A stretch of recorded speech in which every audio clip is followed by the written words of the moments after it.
dawn, and the wildebeest are again on the move, so constant is their need for fresh water and new grass. This is the last great migration on Earth, a scene that has looked exactly like this for 1,000,000 years. Seeing this, you're looking directly into the deep past, witnessing nature just as it was meant to be.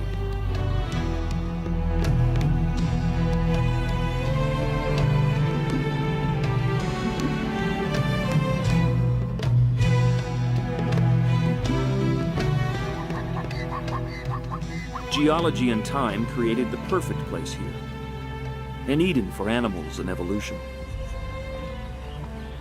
Here, nature worked out its system of checks and balances, a constitution that ensured diversity and robust good health.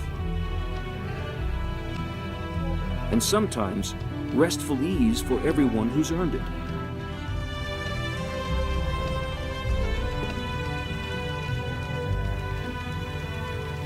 Almost unchanged today, this is the Serengeti, a national park near the border of Tanzania and Kenya, the size of Connecticut. There are about 3,000 Serengeti lions living in prides. At the heart of each is a core of females who raise the cubs. Each pride inherits a 50 square mile territory passed down through the lionesses. In this social network, the males have but two jobs: to procreate and protect. The restful ease we associate with predators has two causes. This is a sensible way to get through the heat of the day.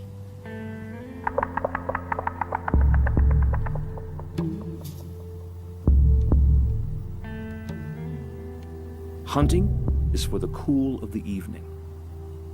Daylight is the time for walking the boundaries of the pride's territory, marking its margins and daring rogue outsiders to enter. This is what it means to be territorial. Each pride stays home and waits for the great wildebeest herd to come in range. This is their country. Out of the mists of the past, a prehistoric relic with an uncertain future. Still, the lion gives them a wide berth.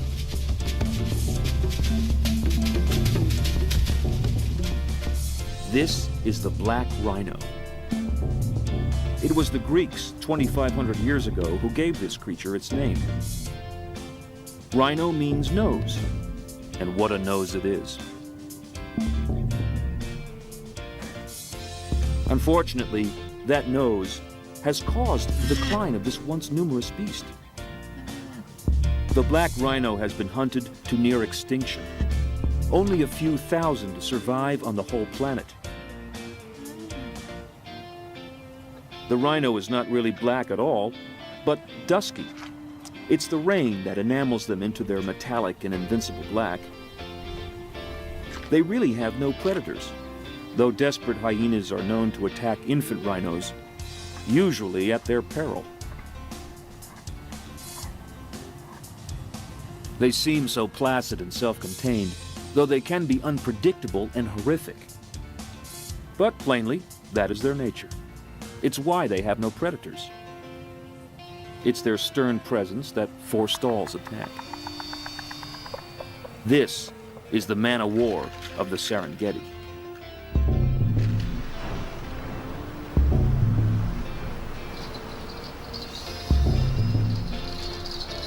Lake Magadi. This is what the dry season looks like. Life is hard, and only the hardy resident creatures remain. The pantry is nearly bare.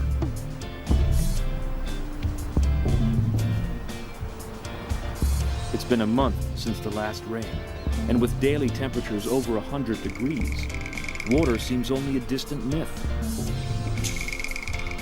But not for elephants, creatures who seem to thrive off their memories.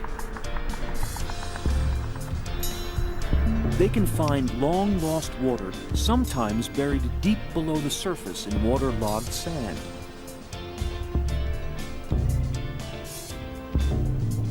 Part of their success has to do with their being able to smell water with their great sensitive trunks. But it has to be said that their memories help them sniff in all the right places. The elephant's trunk is one of the great creations of nature.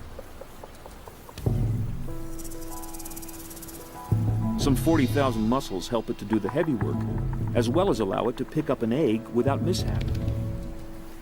But its greatest feat of sensitivity may be in simply locating water.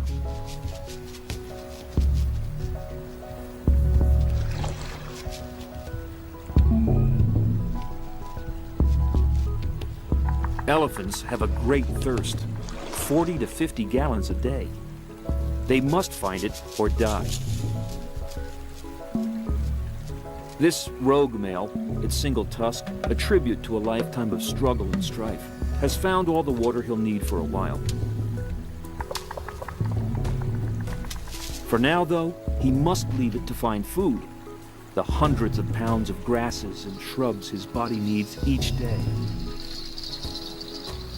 He'll be back.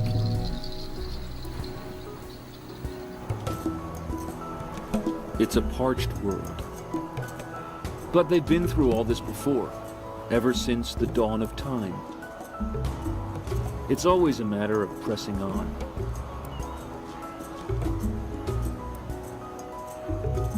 Hard times are not without some benefit. Hardship pressures the herd, prompting them to cope, to learn from this demanding season. Now, not all of them will survive, but those who do will constitute a more enduring and fitter species.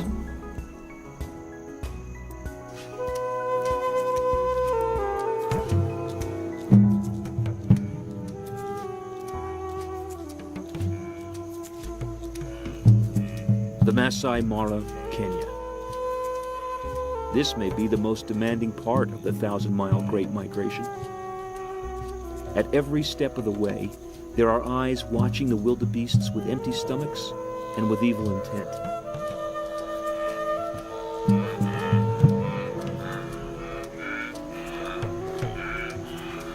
In a very real way, the herd itself is like one vast, fluid creature. These are animals made to prosper in a habitat without confinement, where the natural ebb and flow of migrating life provides all they will ever need.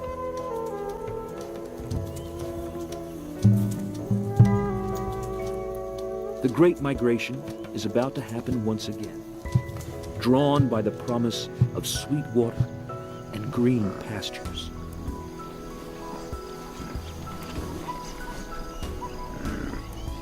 Zebra live in small family herds, one stallion and several females and their offspring. And they too travel with the wildebeest.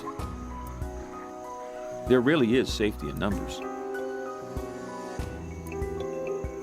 Impala are the most graceful of the antelopes.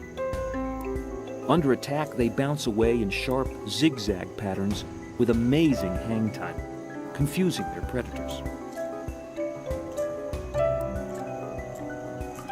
Buffalo don't need to be either clever or athletic. They're one-ton bruisers. Lions need their protein, but it can be a costly meal.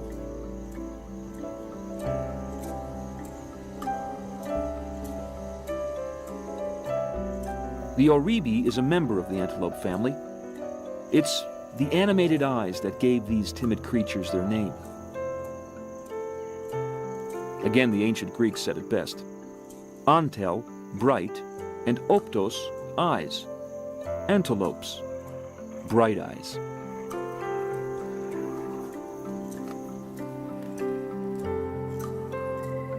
Gazelles, on the other hand, were named by the Arabs rather than the Greeks. Gazelles, they called them. But the meaning was still the same. Bright eyes. This is the Thompson's gazelle. Tommy for short. Like all the members of the antelope family, Tommies depend on quick-twitch muscle response to escape from predators. Living in small herds, someone is always watching, always alert.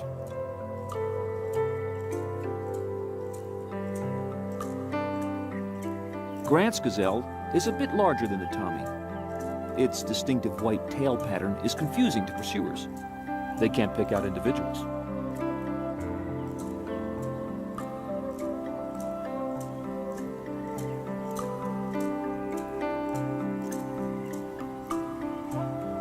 Among the largest members of the antelope family are the curious hartebeests with their long, stunned expressions.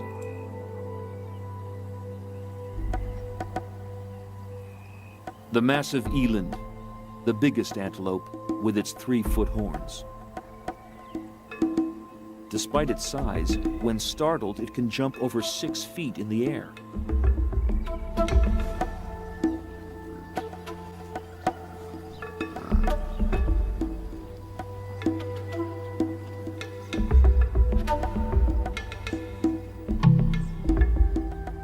The little warthog can be a formidable foe. Its tusks are scimitar sharp, and predators prefer to attack them from the rear as they are fleeing. Head on, they're nothing but trouble.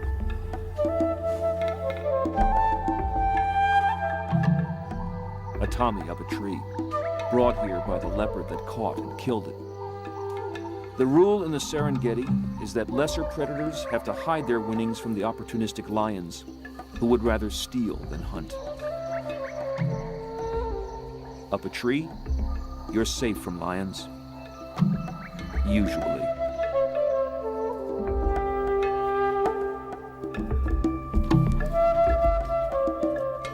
Evolution has driven the giraffe to great lengths to allow it to browse the top of the acacia trees. Altitude is its environmental niche, a place where others can't graze. But it's not only height that giraffes have been blessed with, but prehensile lips and a tongue suited to grazing just the choicest green bits. And it's not just better access to food that height gives the giraffe, it's power too. Those long legs pack a nasty wallop. A mortifying blow to any big cat that might want to take a shot at all that giraffe protein.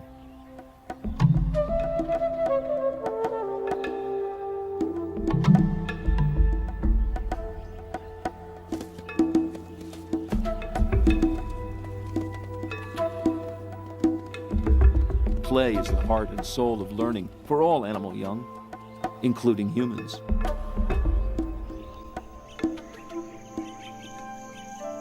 Seeing a mother and calf reminds us that the Serengeti is about nurturing, not just about predation and blood. Most animals here are vegetarians. Still, even for the carnivores, life is mainly about parents protecting and teaching the next generation. Could they be more like us, really? The eyes are the windows to the soul, and when they peer at us, what is it they see?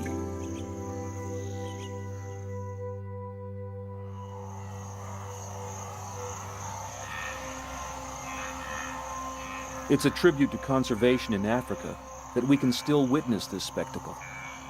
2 million wildebeest moving as one.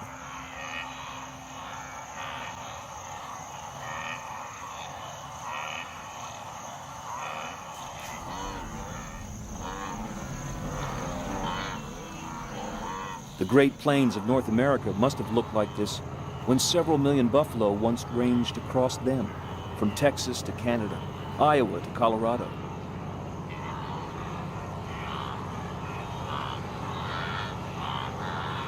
Those great herds, just like this, were a movable feast, plowing up and invigorating the earth with their hooves, fertilizing as they moved along, stirring up flights of insects for the birds.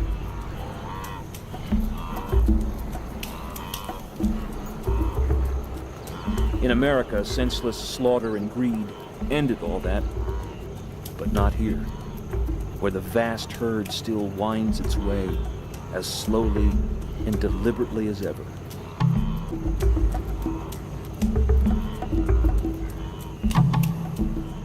This is the Super Bowl of animal travel. The last great migration.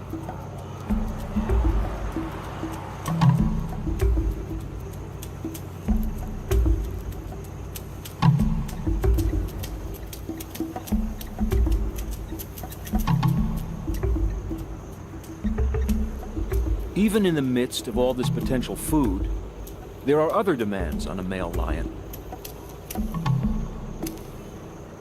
Providing for the next generation of lions, a duty which seems like a privilege, can become difficult. That's because females in estrus must copulate every 25 minutes over 3 days. What the act lacks in vigor, it makes up in frequency. Well, possibly. It's a demanding and sometimes humiliating life for the king of beasts. It's also a long-term commitment. For every cub born, the father's presence will be required for 2 years, until his offspring can survive on their own. Even so, 80% of cubs don't make it through their first year. Meanwhile, the herd awaits the next attack. But there's little to fear from this pair today.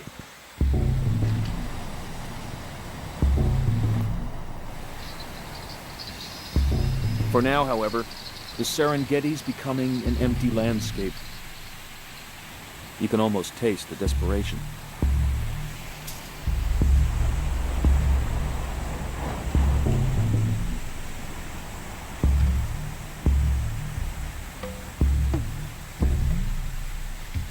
Predators, like lions, have fairly helpless and immobile young, which prevents them migrating to follow the feast.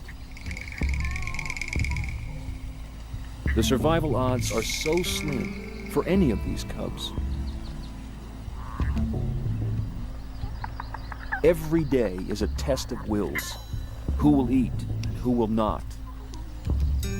Starvation, a lack of meat, is the foremost killer of the young.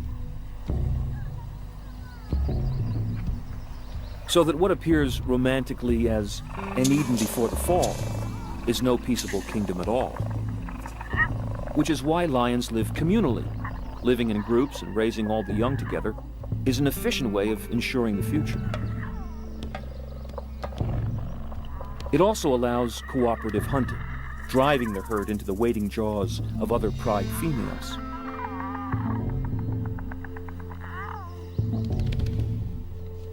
They look so motherly here, but it's the females who do the lion's share of the hunting. From tender grooming to horrific violence in the blink of an eye. The wildebeest have not had a deep drink for days. Even now, the edges of the herd are being dogged by predators. The young and the old and the weak are especially vulnerable at this stage.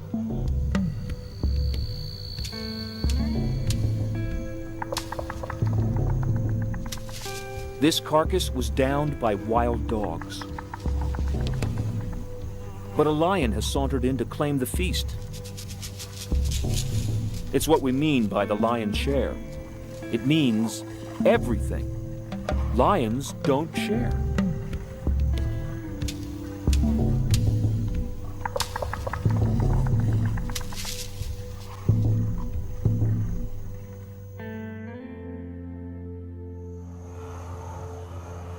It all looks so gritty and doomed. They must get to water. But as a species, the wildebeest have been through this countless times. The point is to keep moving, to keep living. There is a goal in sight. And this is it, the life-giving ribbon of the Mara River.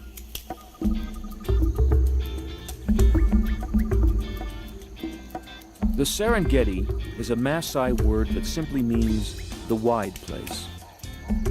But fortunately, it's a wide place that's split by the waters of the Mara. It always flows with a bounty of cool water, making its confident way toward Lake Victoria.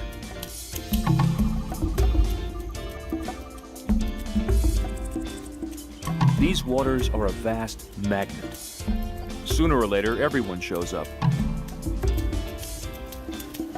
Zebra is a Swahili word that means striped donkey. The river is also the haunt of one massive creature that appears almost comical.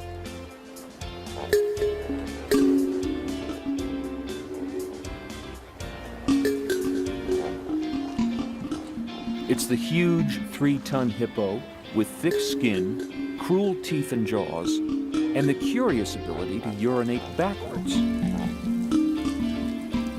Retro-urination it's called, and it may be related to some evolutionary necessity for spreading its scent only behind it. They're not the most flexible of creatures. They have ears that can close when they submerge. They even copulate and give birth underwater. They can stay under for 6 minutes. According to African folklore, when God created all the animals, he asked the hippos where they'd like to live. In the cool rivers, said the hippos. But you'll eat all the fish, God replied. Then we promised to eat no fish. And they've kept their word. They're vegetarians. Hippos mostly spend their days submerged to avoid sunburn. But in the evening and at night, they come ashore to feed on hundreds of pounds of grasses. They're exclusively herbivores, though they are dangerous to man. More people are killed by hippos each year than by lions or crocs. The tragedy usually happens in the evening when people run into them in the tall riverside grasses. Lions rarely attack hippos, though they have been known to make off with a very young one. But lions have to be desperately hungry to attempt this meal. It can be costly. In the end, it's the consistent flow of the Mara River that makes hippo life possible.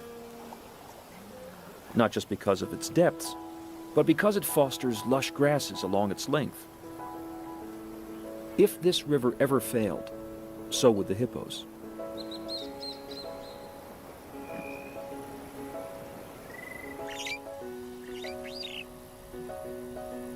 The region is dotted with forested areas, woods that are associated with the availability of water. Where water is scarce, grasses always outcompete the trees, and the land reverts to grassland. But not here.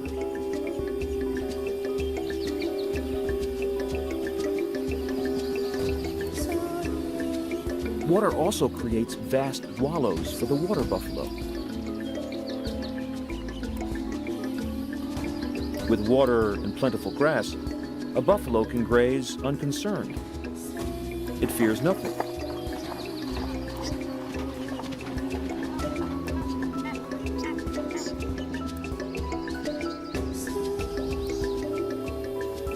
The water buck has little to fear as well. It has powerful musk glands whose smell actually repels crocs. So when it's pursued by lions, it heads for water. Crocs will have nothing to do with it.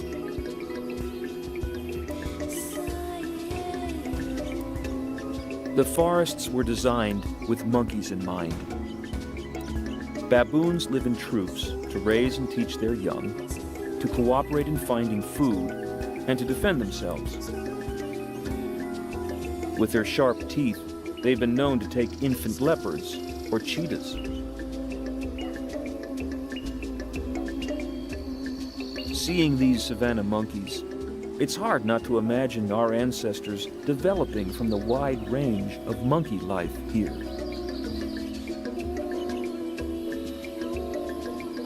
It's the sharing of food in return for grooming, the group affiliation and affection that are so compelling.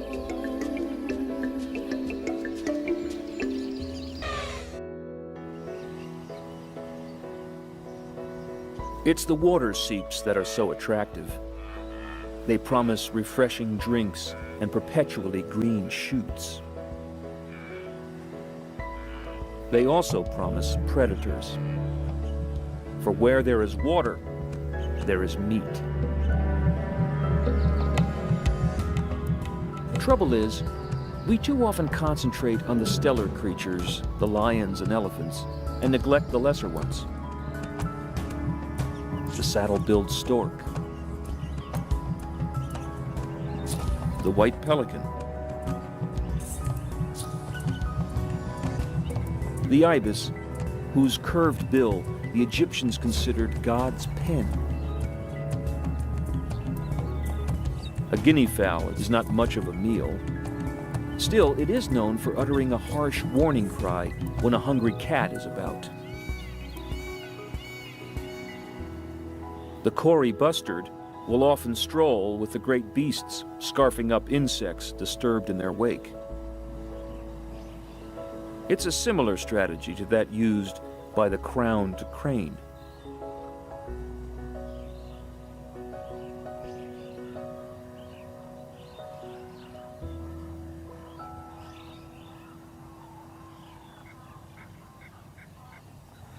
The ostrich responds to heat by fluffing its luxuriant feathers. A fluffed ostrich is its own umbrella. The slightest breeze through its feathers carries off masses of heat.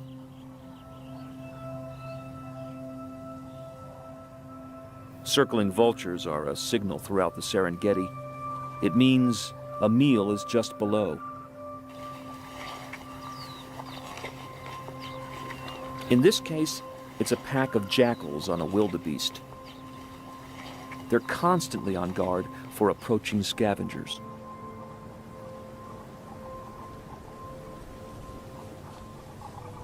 Because they can cover vast distances daily, and because they have telescopic eyesight, vultures are able to survive on scavenging alone.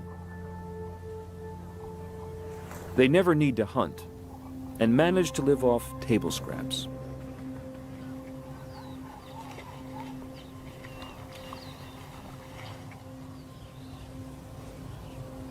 They're also fearless and casually land within a few feet of predators who could easily tear them to pieces.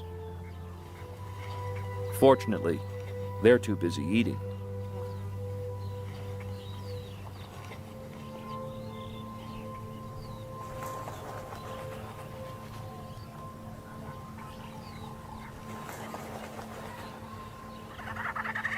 As more and more vultures gather, the carcass is reduced to the point where there are only a few jackal bites left.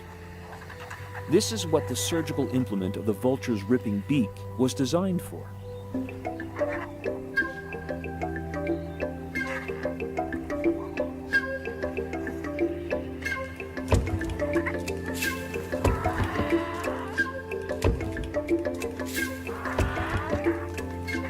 This looks like chaos, but in the crowd of vultures, Darwin's survival of the fittest is at play. Those without the stamina or the bravado to get a bite or two don't deserve to survive and reproduce. It's evolution at its most sensible.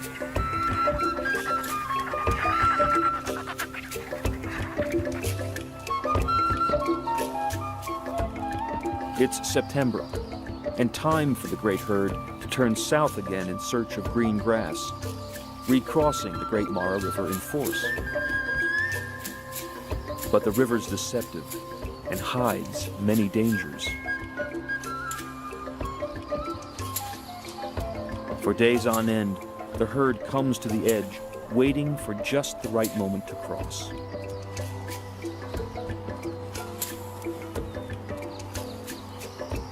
Plainly, the time is not right. There are too many jaws waiting. In fact, it's not so much a crossing as a sacrifice. Here, the great herd will do for the massive crocs what it has always done for the lions of the Serengeti.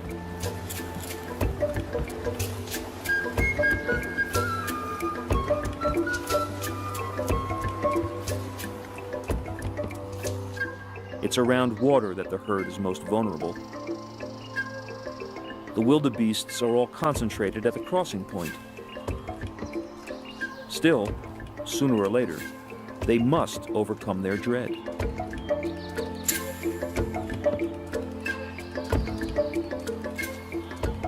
For now, the herd seems settled on another tack. They'll cross much farther downstream at a point they feel more comfortable with. They've seen it all before. They know what to do. This is animal intelligence.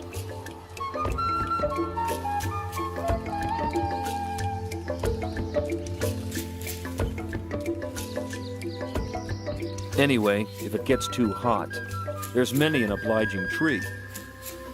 Shade can be as valuable a commodity as water.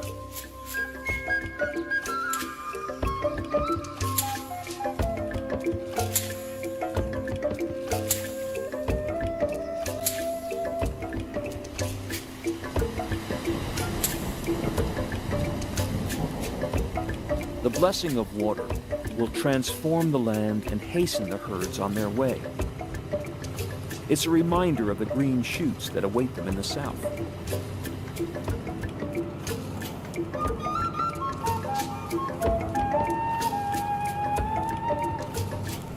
Though they are stressed, getting weak and losing weight, their only hope is to make it to the next crossing of the Mara, where the water is not too swift, where the banks are not too steep, and where there are none or few crocs.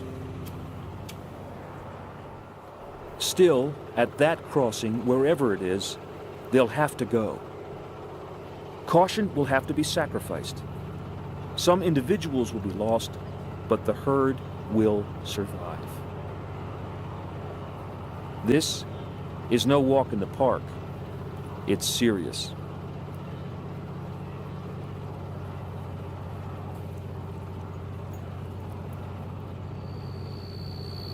It's all one vast organism, the herd, predators, and the land.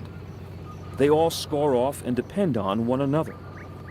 It's a constant miracle how it all works out. And this is the scene of tomorrow's miracle, a baptism of fire.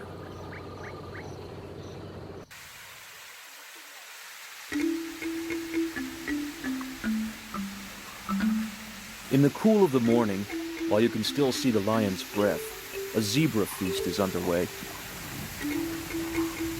This hunt took place at night, and the carcass is halfway gone by sunup. The lions were waiting by the Mara for the wildebeests and came up trumps with a zebra who unluckily arrived well before the great herd.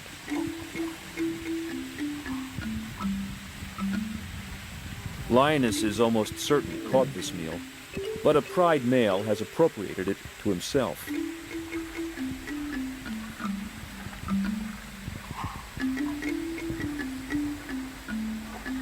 Luckily, there's more here than he can stomach, or he'd chase away all the females.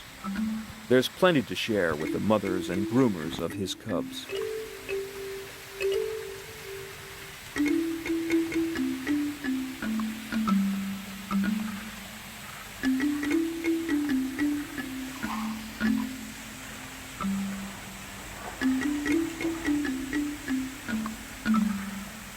But no one else is getting in on the windfall, least of all a black jackal.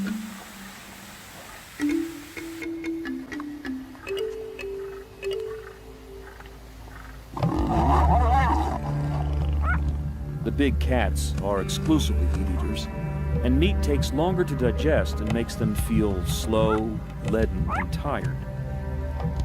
From the point of view of the herd, however, it's fortunate. A full lion will not be inclined to hunt for days.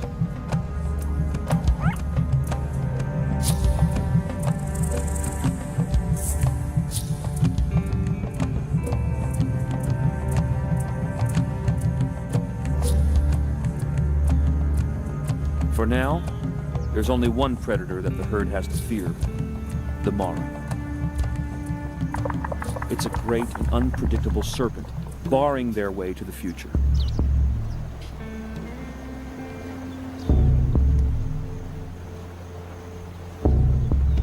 Today's watery passage is something to contemplate and consider very carefully. It's completely unnatural for the wildebeest to swim it. It's a killer. But somehow they know it's a passage they must make.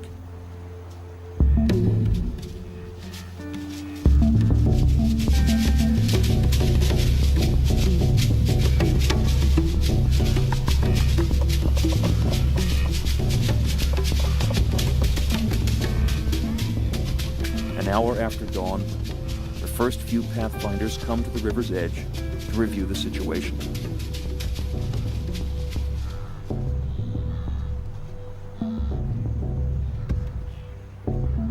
You can almost feel a groundswell of anticipation and eagerness to get the ordeal over with. But no one's going anywhere until the pathfinders choose the perfect spot and the perfect time. The herd doesn't live by consensus. It follows, without question, its leaders. This isn't blandness. It's behavior forged on the anvil of experience and evolution. And it's the only thing that works.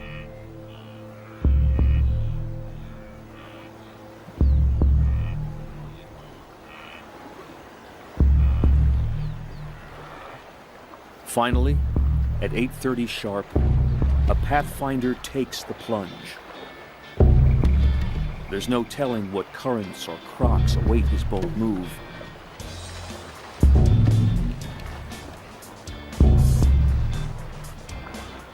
And then they all go suddenly, using the same spot to enter the fast-flowing Mara. There's so much pent-up demand to get to the other side.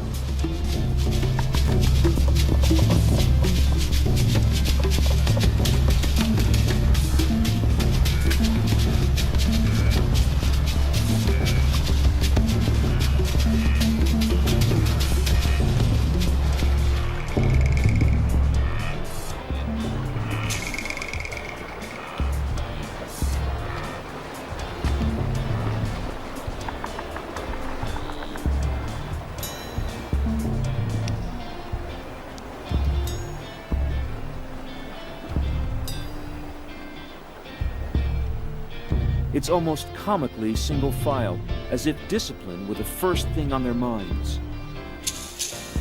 But what is really happening here is fear.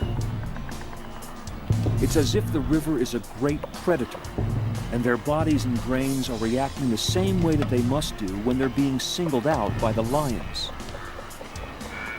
They're running for their lives.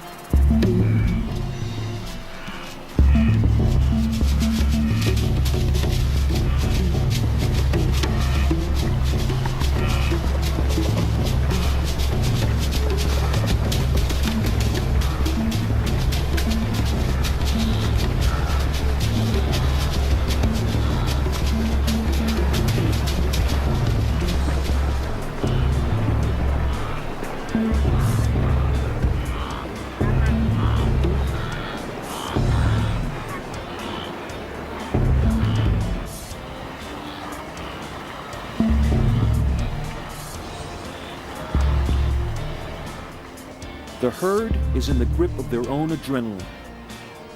It's flight and fight. You can see it in their eyes.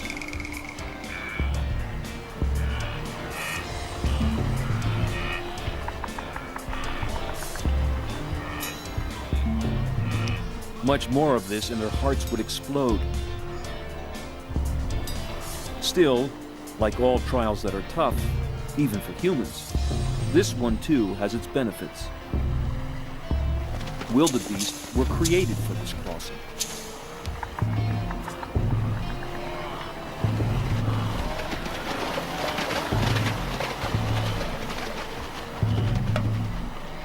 They're powerful swimmers, but the current is strong. The exertion and the stress exhausts and drowns some. Others, particularly the young and inexperienced, get confused by the noise and violence of the crossing. The old ones, too, are at risk. You can only survive this so many times. Actually, it's not so much getting into the water that's the problem. It's getting out where everything begins to go pear-shaped. The single column of beasts has grown to several across, all trying desperately to get up the slick bank. Their hooves and horns are as dangerous to their own kind as the teeth of the lions and crocs are. At this stage, all discipline is lost. The young and the restless hurl themselves headlong into the foam. Suddenly, their body chemistry has turned these docile and placid creatures into animal athletes capable of jumping 20 feet.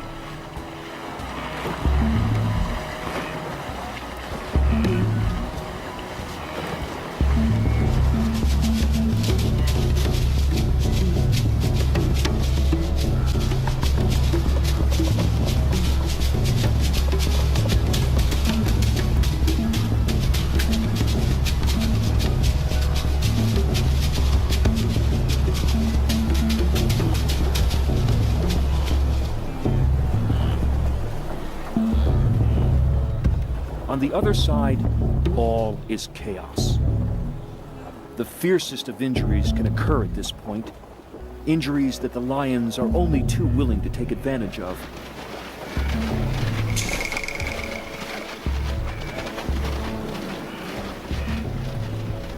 The irony is that wildebeest kill and injure more of their own kind on the far banks of the Mara than are ever dreamt of by the crocs and lions. But this, too, is a sort of evolutionary weeding out of the herd.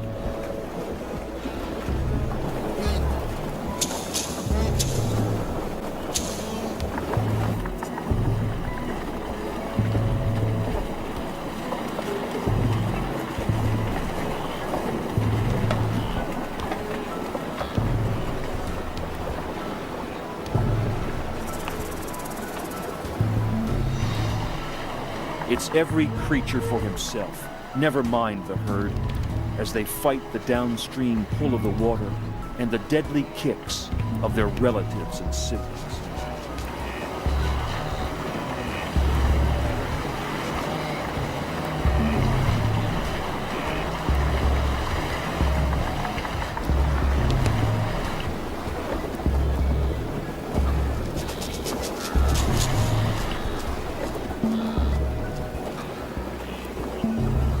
Certain points along the bank are destined to become boneyards. No one is escaping from here unless he or she tramples on the body of someone else.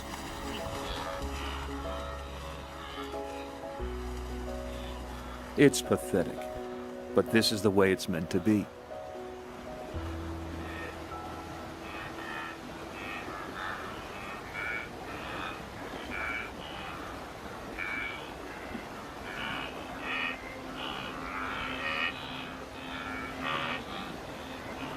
Sometimes a disoriented calf will return to the wrong bank, looking for its mother.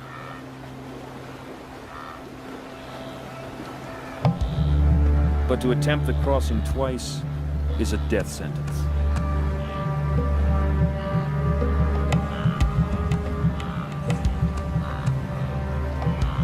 Mothers have been known to do the same, seeking their calves. It usually ends up very bad.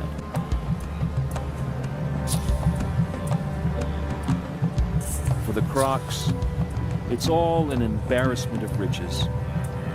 They'll eat very well for some time.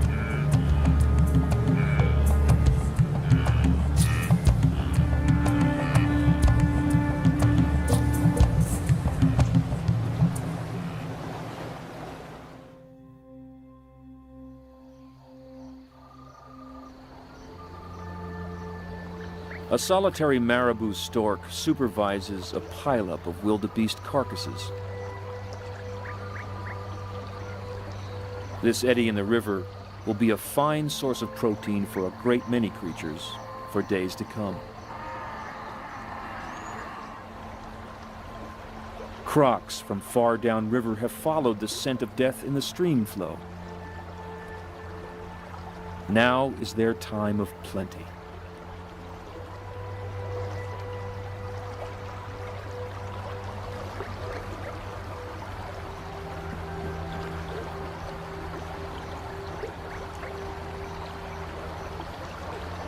There are hundreds of wildebeest bodies in the river, but they will all be clean and disarticulated skeletons in a few days.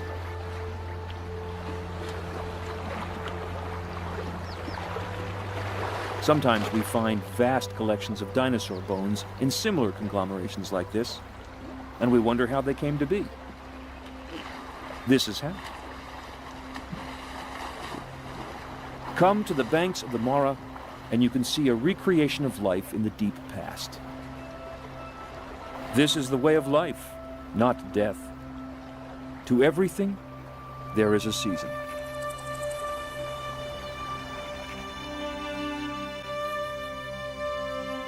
As the long day wanes, the Mara River flows calmly on, as if nothing has happened.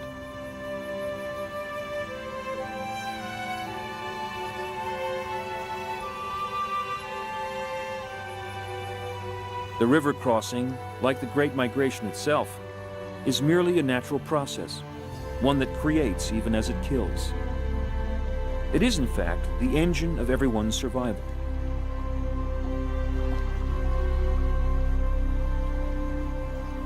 And so the wildebeest continue to forge ahead. They always have, and they always will, whatever the consequences to individuals. It's the herd that makes it all worthwhile.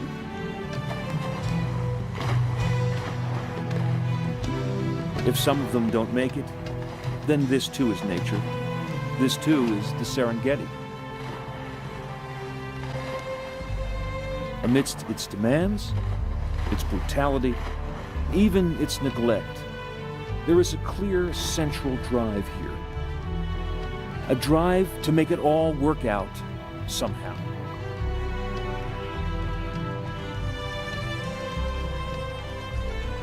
It's a mystery, but it's never surprising, and it's never wrong. It's just the way it is.